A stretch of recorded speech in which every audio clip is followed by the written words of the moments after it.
Welcome to a special edition of the Financial Planner Life podcast, where today we interview a financial services legend, and we hope the first of many. Chris Ball, CEO of Hoxton Wealth, sits down with the CEO of Fundsmith, Terry Smith, and we dig deep on his financial services career that, by the sounds of it, isn't slowing down. We talk about risk versus reward in your career. You see, Terry was an early financial services disruptor. He stuck by his own honesty, integrity, and values to basically make himself unemployable. But it seemed to turn out all right for Terry in the end. Terry shares to us today as well about how to build a strong leadership team and what he looks for in people that he surrounds himself with. We look at his love for managing people and managing money. But what does he prefer? He also has some excellent advice for the next generation of financial services professionals. This is a wonderful episode and a great insight into a financial services legend. Thanks so much for your time, Terry. You're going to love this episode.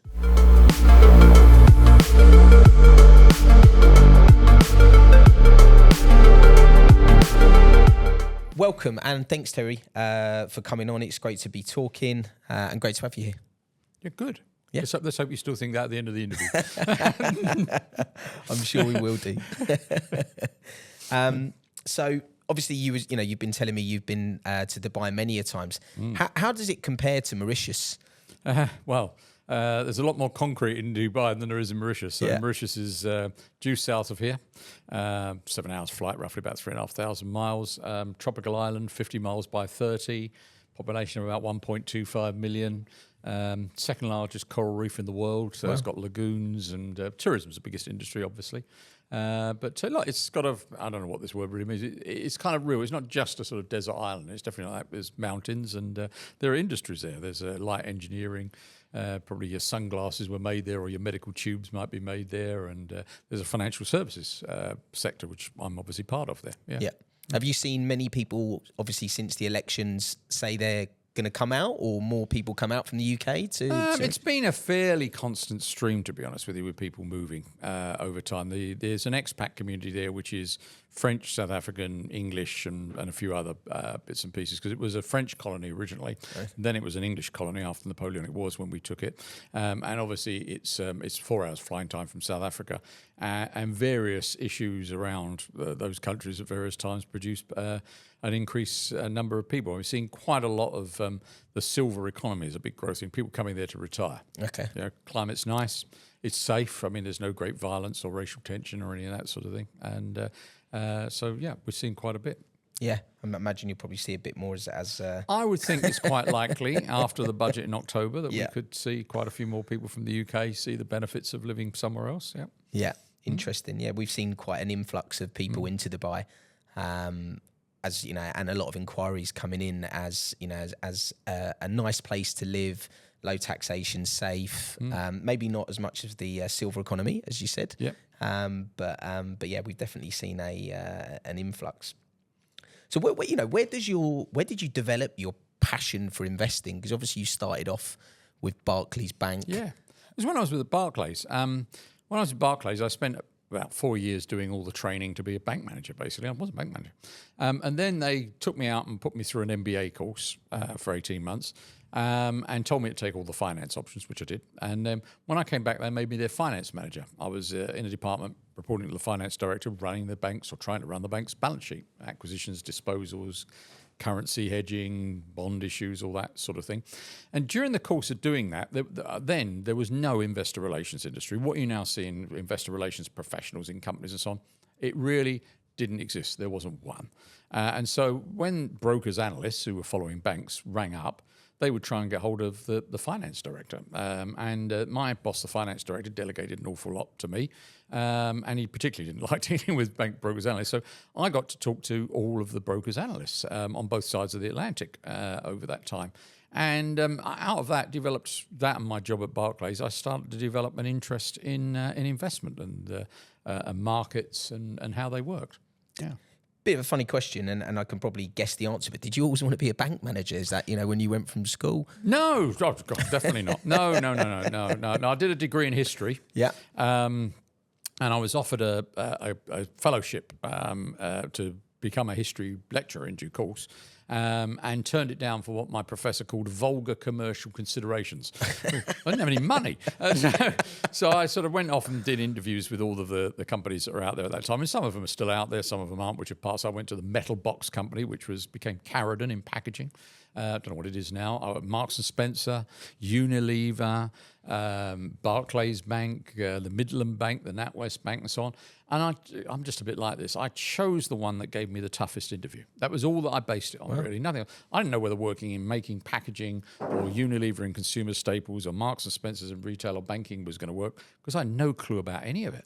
So I just took the one where they gave me the toughest interview. Wow. And I don't know. I thought, yeah, that's kind of interesting that they were not a pushover. you like a challenge. Yeah, I do. Yeah. A lot of financial planners start their careers off in banks. Banks have been notorious for, an amazing training ground. Give you a really good grounding, lots of learning, great education, obviously big resources at the disposal for that kind of stuff. Have you found things or lessons that you learned in the bank that you kind of still carry with you today, or foundation? Yeah, look, what you describe is exactly how it was for me, which is I took every training course that the bank offered, right? Every time they said, do you want to learn about law relating to banking? Yes. Accounting? Yes. Yeah, whatever it was, yeah. And then they sent me to do an MBA, paid for me to do an MBA. But there were lessons that I learned that do stay with you. I always remember a thing, this is slightly technical, but hopefully it'll answer your question. There's a thing called a letter of credit. They probably still get used, I think they do in banking, which is you're basically going to buy something for to sell in, from China. So someone in China's manufacturing it, you're going to import it, and you're going to sell it in Dubai or England or wherever you're going to sell it. And so there's a sort of standoff, if you like, between, well, he's making the stuff. Do you pay him in advance? No, because it might not arrive or it might go bust. Does he just send it to you and hope that you pay him? No, he doesn't, because he doesn't know. So there's a letter of credit. What happens is the bank agrees to pay him when he supplies certain things, usually a bill of lading showing that the stuff's been put in a container and shipped. And they are basically giving him the money, but of course you haven't got the money yet because you haven't sold the stuff. So it's a form of credit to you. They're basically advancing money to you to pay your exporter who's going to sell you the goods. So that's it's been used for a lot more things over the years, but that's the basis of the bill on London bill, these things. And there was a thing many years back when I was in banking called the Nigerian cement scandal, which is there was this big thing where they were building out sort of Nigeria after oil was discovered, and there was this huge sort of gold rush to import cement into Nigeria, and everybody in it was trying to sell the stuff to Nigeria. It was a disaster. There was a lot of corruption. Most of it never got landed because there weren't the port facilities for it. It sat in the ship holds while it was waiting off the port of Lagos, etc. It was a disaster. But anyway, on the way to it being a disaster, when it wasn't yet recognised, I was working in banking, and a guy came in, a customer whose company was called Transatlantic Commercial Express. Now, a clue to what you were dealing with was he was running it from his front room in Hackney. But anyway, it's a great name. And he came in and he said, I've got a contract from someone in Nigeria, I can't remember, someone building a shopping mall or something like that, to import X thousands of tons of cement. And I've got a contract from the company in Germany, from Heidelberg or someone, who are going to supply the 1,000 tons of cement. So what I want is a back-to-back letter of credit. I want one where I get one from the Nigerian guy saying when I produce the bill of lading, he'll pay me. And then I want you to give one to the man in Heidelberg cement so that he'll ship the cement. So it's called a back-to-back letter. It's two letters of credit, one on either side, right? Because he wasn't importing the cement to use himself. He was flogging it to somebody else. Yeah. So he said, will you do a back-to-back letter of credit? So I sort of wrote up a proposal, and I went to see my boss, who was the local director for the region. He said, no, we're not doing that. And I said, why? He said, with letters of credit, something is always wrong. There's always something wrong with the documentation. The insurance wasn't right. The invoice wasn't right. There was something. He said, so it's one of those things where they do get paid out mostly, but if you're looking for an excuse not to pay, there's always one there. And he said, a back-to-back letter of credit, he said, you would only do such a thing for an undoubted customer. And an undoubted customer would never ask you. Brilliant. I thought, yes, that's a lesson that stayed with me. There are some things which are really tricky, and you would only do them for somebody who is absolutely certain. And such a person would never ask you to do such a thing. So that's that, isn't it? So you just don't do it. Yeah. Brilliant. And obviously, you enjoyed your time at the bank. Was it tough to leave? Did you, as you progressed, or was it just naturally? No, it wasn't. I mean, I jumped ship from the bank into the broking community where I've been dealing with all the analysts. Yeah. Basically, one of them eventually sort of the guy who was the number one analyst in the UK sat down and he said, "You're wasting your time." He said, "Look, you really care about what you're doing. You're very entrepreneurial, I think, and you're wasting your time. You're going to progress on this sort of escalator up to the board or whatever in the bank, and it'll be okay. But you're going to. It's not really you. You need to come out and try and do things in terms of building your own business and that sort of thing. And about coming to work with me." And I said, "Yeah, okay then." That was it. That was it. That was it. The bank was shocked because at the time when I did this, there was nil turnover in sort of senior management in the bank. They were, "You can do what?" And so they kind of, I said, "I'm going off to do this." And they said, "Well, what will you do if it goes wrong?" I said, "We'll call you up and ask my job back, I imagine." And they said, "Well, what if it's filled?" I said, "Well, I'll bring NatWest." And I said, "For the same job." I don't know. I said, I kind of think I'm capable of doing a job, so I don't think I'm going to starve to death if this doesn't work, and I'd like to try it. Yeah. Have you always been a kind of an advocate for giving things a go and trying? Yeah, I think the one thing that more than I tried it and I failed, I've got more fear of I never tried it and I wonder if what it would have been like and if it would have worked. It's more about missing the chance to do things and experience them and feel what they would have been like. That's is my main concern. Surest way of missing out on an opportunity is saying no, isn't it? So yeah. Awesome. So obviously you were ahead of your time when you started off as a broker, and you obviously what we would call now a financial services disruptor. And you released your paper Accounting for Growth, and obviously that was quite a big risk on your career, and from what it seems like a fairly new career at that point as well. And it doesn't seem like you were kind of afraid to push against the grain. No, I wrote the report and a book. It was published as a book. For what it's worth, it's not worth very much to it. Knocked Stephen Hawking's Brief History of Time off number one. I always say it's slightly less interesting than who am I to judge? But yeah, I was head of research at UBS at the time. It was a very big risk. They fired me and sued me over it. Clearly, an awful lot of companies that I named in the book were very unhappy, and they made their unhappiness known, and that was the outcome of it all. And it was really quite bad at the time, really bad at the time. I had massive legal bills. The outcome was uncertain. I didn't have a job. It made me make the leap from working for somebody else to working for myself, though. Other than that, I would have been in a pretty comfortable job as head of research or something at an investment bank, and I would have gone through that, and life would have been absolutely fine, I'm sure. But because after it had happened and I'd been fired, sued, and everything else, I was kind of unemployable. And so I went and joined a startup. And that was it. It made me make that. It gave me the impetus to do that. Did you feel at the time, obviously it's kind of like a sliding doors moment, isn't it? Like if I hadn't released it, but was, as you were getting to release it, was there any ever doubt in your mind that you wouldn't? No, not really. No, I was told quite clearly by, the most senior executive of UBS what was going to happen, that I was going to be fired and sued, and that was very worrying. Yeah. They were a AAA rated bank at the time, right? And so on. And I didn't have a job to go to. And I had a young family at that time as well. So yeah, but there was never any doubt about what I was going to do, because I just thought, this is not going to work, is it? I'm going to tell people I wrote this book, but we never published it, because am I going to finish that sentence exactly? Yeah. And they're going to say, well, was it wrong? And I'm going to go, I can't comment, I suppose. And it's kind of like you've lost your credibility at that point. Yeah. I think. And is that super important for you then? Yeah, it is. Yeah, it's important that, to me, that the people I deal with believe that I'm doing what I say I'm going to do, and that I'm doing it in a pretty honest and straightforward manner. I think that's an important consideration. Yeah. So honesty, integrity, core values of yours. Yeah. Look, I'm a realist. I work in the stock market, okay? Yeah. I ran a money broking business for a while, Yeah. The Wolf of Wall Street is a reasonably accurate depiction of events of that period, in my humble opinion. So, I'm not a monk, and I'm a capitalist, right? Yeah. And I always say to people, look, as much as it gives me a very warm feeling to do things right, make money for people, affect their lives very positive and so on, I want to make money as well. And so I'm not a sort of choir boy. Okay, but it's important for me that you do what you say you're going to do when you say you're going to do it in a good manner, or at least try to make an effort to try to. Yeah, if you say you're going to do something, do it. Do it. Yeah, I agree. Which is actually what a lot of people don't do. Oh, yeah. A lot of people talk the talk. Very few walk the walk. Yeah. Interesting. So what? Because they're going to encounter problems. Yeah. Because you do, and it's how you deal with them that really is the mark of what you're going to do. Yeah. And then, so obviously that was UBS, and then it was Colin Stewart. Yeah. Yeah. Yeah. And then you led a management buyout. Yeah. And to do that, you had to float the business, didn't you? No, we floated it subsequently to pay off the debt. So what happened was Colin Stewart was a joint venture between me and a small group of other people there, including Mr. Collins and Mr. Stewart. We put their name in the firm.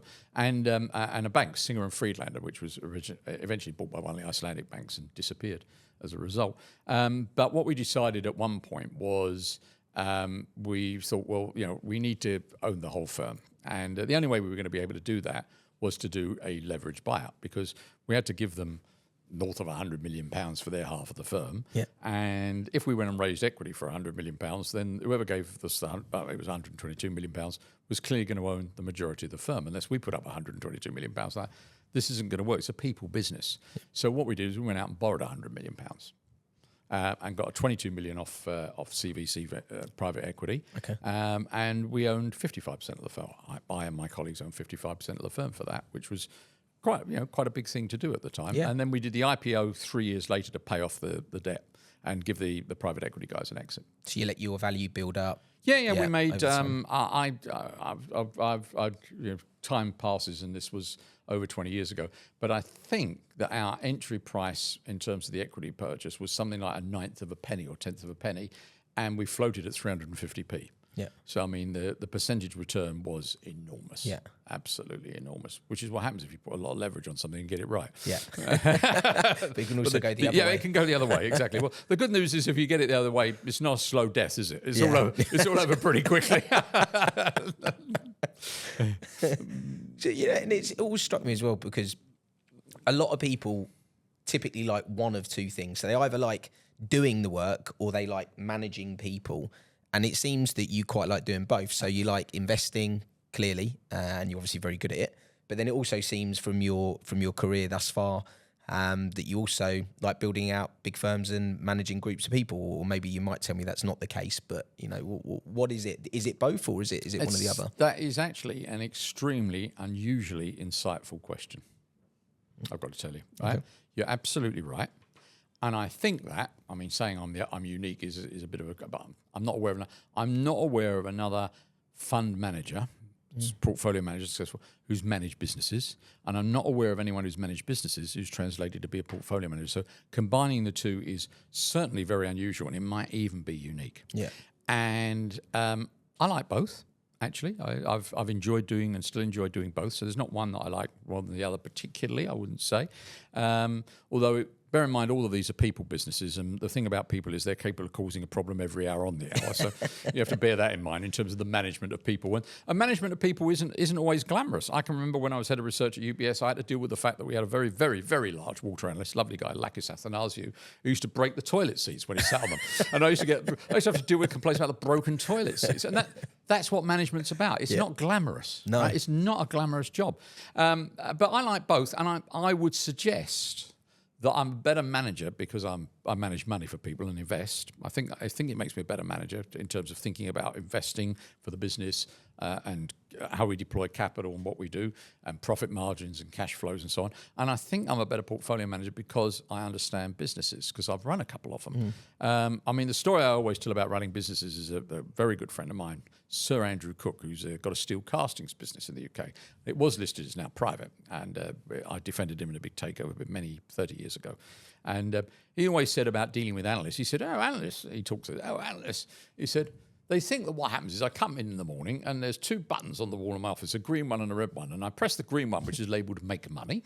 And then when I'm going home at night, just as I'm putting my jacket on, I think, must remember to press the old red button on the way out. He said, it's not like that. I've got to deal with molten metal and strikes and buyers who want to beat me up on price and competition and it's a messy old business, running a business, and I think. Yeah, an awful lot of analysts, like when they talk about guidance on companies and think, what's the guidance for the next reporting period? And of course, the honest answer in some cases is we haven't got a clue. That's your job. Yeah, that's your job to come up with that. The guy running the company hasn't got a crystal ball. It's tough, isn't it? Because we see it a lot with financial planners. that a lot of them like the thought of running their own business, but actually in practice, it is, like you said, it's dealing with the real hard bits. I'll tell you other stories about it. I mean, there was a guy, I used to have Templeton as a client, the original Templeton before it came Franklin Templeton. I used to go to Life of Key in the Bahamas to see them. And the CIO was a man called Holowesco, Mark Holowesco. And when I used to go up to him, he was rather grumpy, I thought. Anyway, he then set up his own business, Holowesco, left Templeton and set up Holowesco. And I went back to see him, and I was then presenting my Quest model, which was an online model, in the very early days of being online. So there was no Wi-Fi, you'd have to plug in, right? This sort of thing. And we went to his office, and there was a power cut. I remember that at Holowesco. And he said, don't worry about it. Get in the car. Took me around to his house. He said, my son's 14. He'll rig it up. And we rigged it up. And I did the presentation in his house. And you want a coffee? You know, what do you want while you're here? And I said to him at the end of the presentation, I said, Mark, don't mind me saying this, I hope. You seem an awful lot more relaxed than when I used to come here. He said, it was the same story. He said, I get calls about there's a lack of toilet tissue, right? And I'm trying to make decisions to manage money. He said, I hated being a manager in a big business. He said, and I love doing this. I like managing money. I said, and it shows. Yeah. And it shows. But a lot of managers who run funds successfully want to run their own business, but they don't realize that running their own business involves a myriad of other things, dealing with suppliers, staff, regulators, IT security, every single day. That's way beyond the management of money, and they don't like it, or they're not very good at it, or they fail. And it distracts them. Yeah. You've got to have a passion for both. I would imagine. I guess, yeah. And I suppose so you obviously you floated the business, done incredibly well, and then didn't you start Fundsmith up at a similar time to when you was just exiting? Or? Well, what happened was I ran Colin Stewart, and then after we IPO'd Colin Stewart, we bought a company called it was then called Tullett in Tokyo, Tullett Prevost, now TP ICAP, the biggest money broker in the world. And so I basically was running two businesses. I was running Colin Stewart and Tullett Prebon at that time. So my contract was to be CEO of two businesses, owned by the same holding company, but I was CEO of two businesses. And eventually Colin Stewart was, and when we bought Tullett and Tokyo, it had a pension fund with a big deficit. We knew that, right? And I took over being the investment advisor to the fund. The trustees very kindly agreed to me doing that. And I used the strategy, we used the strategy that we used for Fundsmith to turn that pension fund around. We turned it from assets which were 2/3 of the fund into assets that were 150% of the fund's liabilities in a decade through the investment process. And that was a good testing ground for what we're doing. But Colin Stewart got sold. Canaccord, the Canadian broking firm, bought Colin Stewart. And so there I was with A, an interest in investment, B, the experience of being investment advisor on this pension fund, and C, a contract which allowed me to use 1/3 of my time for something other than running Tullett Prebon. So I said, you know what I'm going to do? I'm going to launch my own fund management business using that contract carve-out that I had. And so I set up Fundsmith. I wrote a check for the first investment in the fund, and I wrote a check for most of the capital that we needed to start up, and I started up Fundsmith. I suppose that was kind of on to my next question, which was how did you manage running two businesses simultaneously? But it sounds like you were already doing it before. Yeah, I was already carefully. I had a porcupines make love carefully. Carefully, brilliant. I hope. And out of all the businesses that you've run so far, I mean, I would imagine you'd probably say Fundsmith, but is that the one that you have enjoyed running the most? Or, yeah. Like, Colin Stewart was huge fun because on day one there were 8 of us in an office. Yeah. And I don't know how many hundred of us there were by the day that we sold it to Canaccord, but it had been this fantastically successful startup, this leveraged buyout which nobody had done with a broking firm before, an IPO. My partner in the business, who gradually people dropped out, but Andy Stewart was the longest standing of the partners, was just a huge fun guy. I had some of the funniest and most entertaining times that I've been in business with Andy. He was just hilarious in terms of some of the stuff he would come up with. And so that was great fun. And then Tullett was interesting as well because it was a different thing. It was 3,000 people in 23 countries. It was quite a big business. And so, it was genuinely a global big business to try and run. And that's a different kind of challenge. And it needed to be changed. It had been run in a way where it wasn't as profitable as it should be. And it was an industry that needed to be consolidated. So I needed to either be bought or buy things. And we did. We bought Prebon. Bought the number 4 competitor. So that was fun. But the startups are fun if they work, obviously, and Fundsmith has. But it's really in the business area that I'm most interested in. Yeah. Investment analysis and investment is really the thing that I find that I'm most interested in. And Do you use Fundsmith to run your own money as well? Yeah. Yeah. That's what I invest in. I mean, if we didn't run outside people's money in Fundsmith tomorrow, I would still be running my money exactly the same way. It's what I do. This is not just I often think with an awful lot of fund managers that don't manage their money that way. They they're in a fund management business. They've got funds doing large companies and small companies and international in the US and debt and commodities and everything. Like, do you put your money in here then? Oh no. No, I run it as best I can. Oh, my money over there. And it's like, oh, no, I actually invest in the fund, yes. I've never taken a single penny out, and I've no intention of ever taking a single penny out. And I would tell people in advance if I was thinking of taking a single penny out so that they could decide what they wanted to do as a result of that. Yeah. And what drives you every day of it? Because clearly you obviously don't have to work. So it must, from outside looking in, it must be, you actually just really, really enjoy it.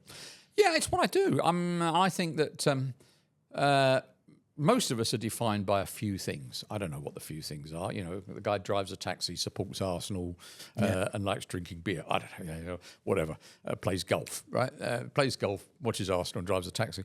And if you take away one of those things, it's problematic. And I think you should think very carefully about doing that in life. The people who've got an interest, and if it includes their career and what they do, think very carefully before you give it up, particularly if you are in a position where you don't have to retire. Yeah. Right? Thinking about giving that up is, I think, problematic. My late father-in-law was a miner's son, a very intelligent guy, ended up as a school headmaster, from a generation where that wasn't normal and so on.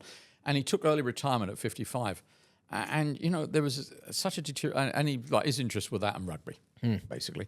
And the guy, it was difficult to have a conversation with him in later years because he'd slowed up so much. And he was a really intelligent man. And I thought, you shouldn't have retired, really, should you? You should have kept going until at least for another 10 years and kept doing that. And he didn't. But, I think that's partly this is what I do. Yeah. Right? I wake up in the morning, I read the overnight stuff that's come in, I have a think about things. I talk to Julian. I've worked with Julian for 38 years. I had a research. I talk to him almost every day of my life. Yeah. Right? It's part of what we do. That's nice. Yeah. And you've obviously built a really good leadership team around you. You must have to grow it. How did you do that? And what are the kind of traits you look for in your leadership team? It's a balance.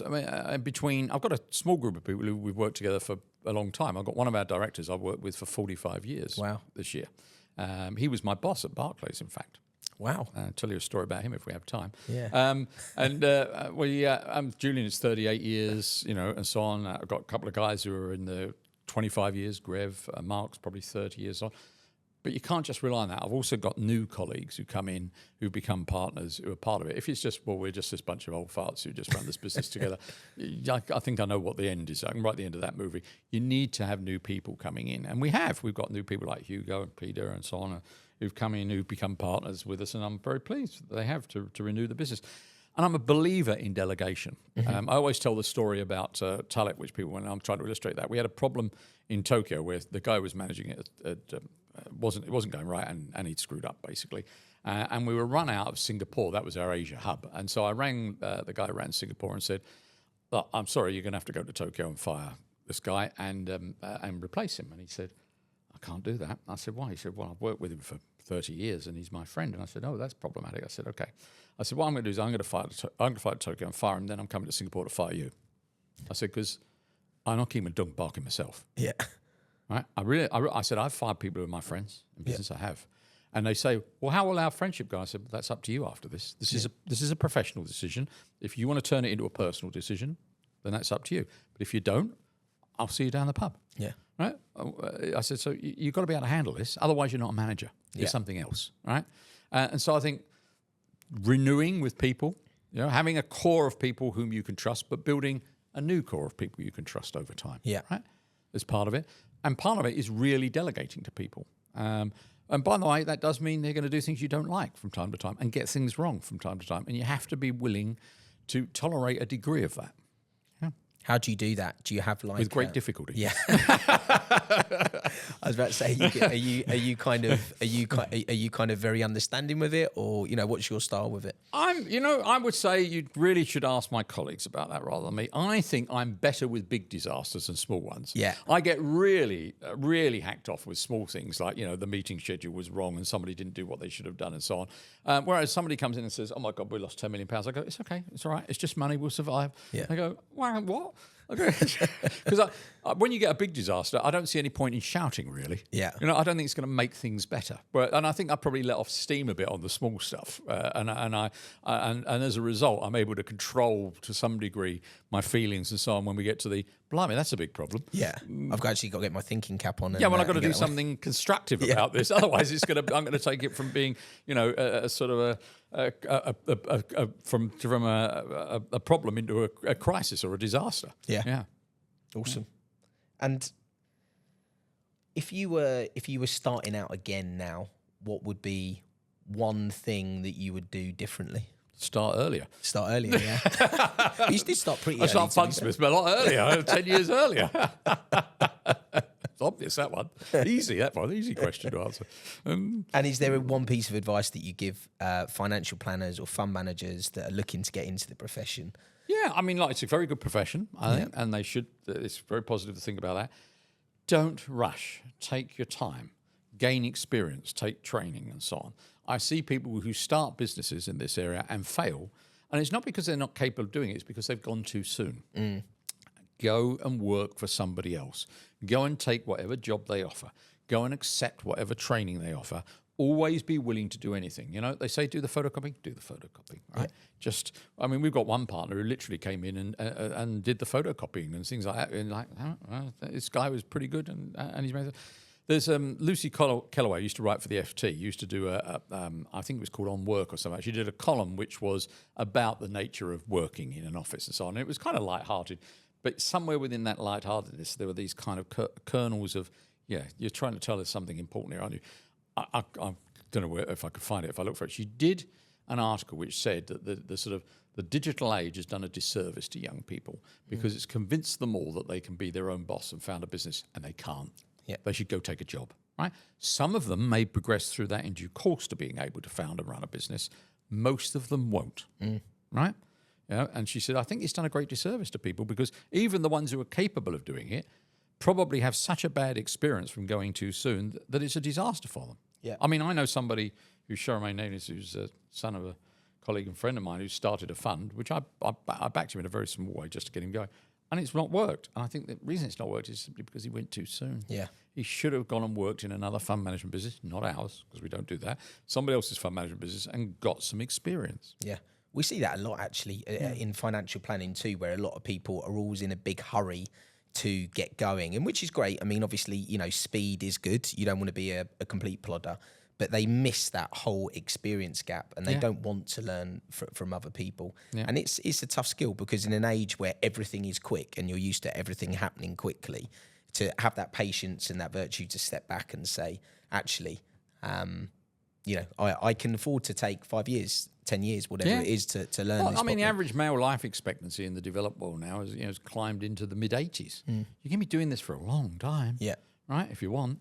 That one of the great things about managing money is it's something you can do, as Warren Buffett and Charlie Munger have demonstrated, into old age and do it better. Yeah. Over time, so there ain't a rush. And the trouble is, once you've screwed up in terms of going too early, it's more difficult to come back than it is to go the right route in the first place, I think. Yeah. So it is, I think that happens. I told a story this morning, somebody said, goes back to going to Lyford Key in the Bahamas to present to Templeton. And of course, back in those days, it was Sir John Templeton, not just Michael Wasco. And he had this thing, obviously we're going back way before the internet age, that he said one of his advantages was, because he was a real long-term investor thinker about things, he said that in those days, the newspaper, the Wall Street Journal, used to arrive a day after. Yeah. And so when there was some bad news, it was too late to panic. He said, I don't know what the news is till the day after.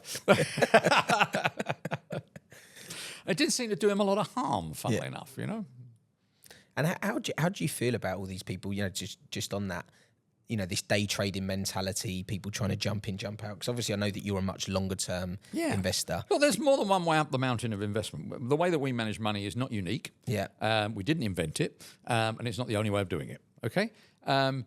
But if you're going to do it one of the other ways, be it day trading or momentum trading or value investing or so on, that's fine. But I'm going to say a couple of things about it. One of them is, on average, you'll fail. Yeah. Right? Okay. Because day trading or any of those very high sort of frequency trading things are very much like going down to the casino, right? The more you play at the casino, the more money you will lose. Yep. Have you seen the movie Casino? Yes. Yeah. The guy who's the punter who's won big from them, and they put a fault on his private jet to stop him leaving and get him back in, get him playing, right? We'll take, on average, you are going to lose. That's the first thing to say about it. The second thing is you really, really, really need to stick to whatever your discipline is. So don't be a day trader or a momentum trader and say, oh, I really think I should own NVIDIA because NVIDIA's got GPU chips and it's going to lead the AI revolution. No, that's not what you do. You own NVIDIA because it's going up. Yeah. The minute it stops going up, stop owning it. Don't try and tell me you now understand something about it because you've made some money momentum trading. Don't hop from one to the other, right? It's like me saying I'm a long-term investor. I analyze companies and the markets they're in. I try and find the good companies with great returns and all this sort of thing. And then, but I think NVIDIA's going up, so I had a few. Yeah. It's like, well, it might be great, but it's kind of, I'm outside of my discipline at that point, and that's probably not going to end well. And what areas are you investing in at the moment? What areas do you see of interest? Because we always invest in the same areas. I mean, if you look at our portfolio, you'll find the three big things that we invest in over time, we have done, we'll probably continue to do, is consumer items, so your everyday necessities and luxuries. When you have a drink, when you eat something, when you go to the bathroom, when you clean the kitchen, when you feed the pets, etc. So anything in the consumer area is of interest to us, basically. Medical technology is of interest to us. People who make things that go into bodies, tubes, catheters, artificial knees, robotic surgery equipment, drugs in one case in terms of the weight loss drug manufacturer Novo Nordisk, and technology. But when I say technology, you've got to be careful because people think technology just means one thing. It's a broad church technology. So we own automatic data processing, ADP. Certainly sounds like a technology company, doesn't it? And it is. It does payroll processing, right? We own Amadeus, which uses technology to do airline reservations. We own Meta, the old Facebook, which does communications and online advertising. We own Alphabet, the old Google, which does search and online advertising. We own Microsoft, which does operating systems and distributed computing. Okay, and we own Apple, which does mobile devices. They're all technology companies, but they're all got quite different drivers, haven't they? The markets they operate in are very, very different. And we own a couple of other companies out there as well. I mean, we own Visa. Visa's a technology company. I know that people say it's a credit card company. Do you know how much money Visa has lent in its entire history to people? Not one single cent. That's what the banks do. Visa operates the payment system, right? It's a technology business. So technology, people use it as if they're all the same. No, they're very, very different. Yeah. And then we have a tail of things outside of consumer, is in the industrial area. Typically, companies, they've got an installed base of equipment that they sell to people, which gives them a tame market to sell service, spares, and upgrades and things too. So elevator and escalator companies. You put an elevator in here from, who's this elevator? Fujitech, this one? Fuji. There's a 75% chance that you've signed a maintenance contract, or the building signed it on your behalf, by the way. Maintenance, they're spending your money, it's even better, to maintain it. By the way, it's a legal requirement to maintain it. It's not just I'll do it when it goes wrong. No, you have to have a nice certificate on it which says it's been maintained.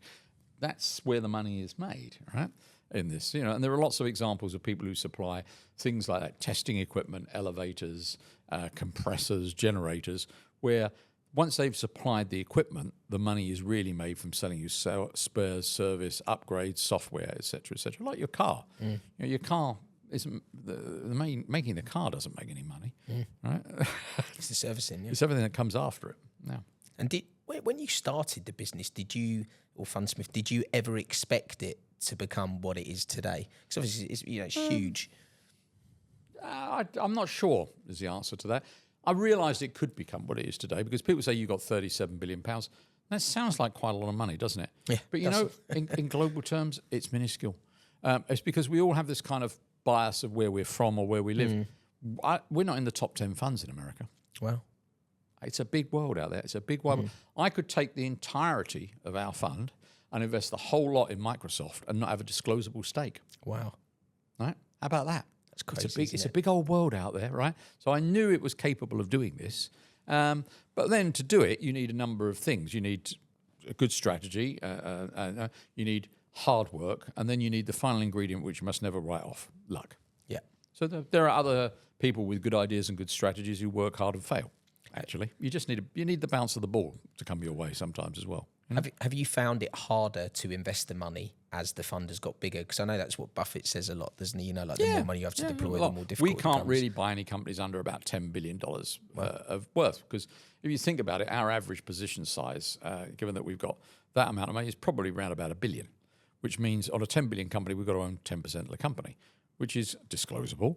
And we've got to like it quite a lot, because selling that's going to be quite problematic, isn't it? Because the day we start selling it, everybody will know. Yes. And so, there's a large swathe of the world that's cut, and some of that swathe of the world that's cut off from us is good. But we can't own it, basically. People have destruction tested using daily dealing, open-ended funds, which is what we are, in illiquid securities, and it can only end badly. Yeah, we've seen that, haven't we? Yeah, it can only end badly. Yeah. Awesome.